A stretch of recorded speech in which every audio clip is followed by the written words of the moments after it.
So first என்ன பண்ணணும்னா 5555 ரூபா நீங்கள் வந்து நெக்ஸ்ட்டு 18 இயர்ஸ் வந்து உங்கள் பெண் குழந்தைக்கு போடுறீங்க அண்ட் எவ்ரி இயர் வந்து 10% இன்க்ரிமெண்ட் பண்ணிகிட்டே வந்தீங்க அப்படின்னா அட் த ரேட் ஆஃப் 13% உங்களுக்கு கிடைக்கக்கூடிய தொகை வந்து 88 lakhs. ஸோ 88 lakhs வச்சு நீங்கள் நான் மெடிக்கல் இந்தியாவில் ஈஸியாக வந்து எந்த கோர்ஸாக இருந்தாலும் அதை மீட் அவுட் பண்ணலாம். அடுத்தது வந்து பார்த்திங்கன்னா 2222.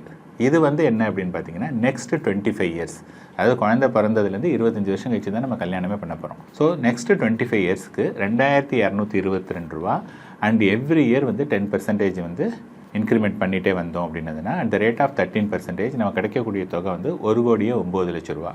ஸோ 1,09,00,000 ரூபாய்க்கு ஒரு டீசெண்டான வெட்டிங் வந்து இங்கேருந்து ஒரு 25 வருஷத்தில் கண்டிப்பாக நம்மளால் நடத்த முடியும். ஸோ 28 வயசு ஆனவர் வந்து நெக்ஸ்ட்டு 32 இயர்ஸ், அதாவது அவருடைய 60 வயசு வரையும் மாதம் என்னென்னா 3,333 ரூபா போட்டுகிட்டே வரணும்.